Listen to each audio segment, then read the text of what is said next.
Welcome to the Learning Pines YouTube. We hope this video helps. You start by confirming prerequisites, install Vscode and Git, then sign into your GitHub account inside Vscode.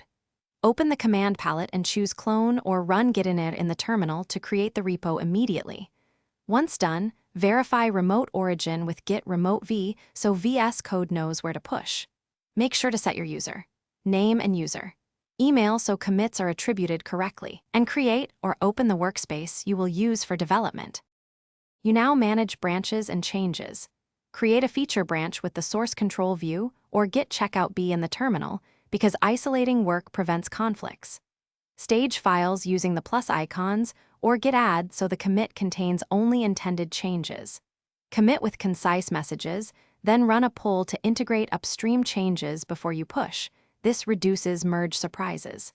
Use the UI merge tools for conflicts or the terminal for advanced rebases. You finish by pushing your branch and opening a pull request.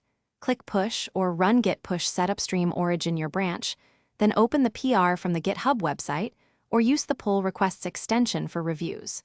Once reviewers approve, merge and delete the branch to keep history tidy.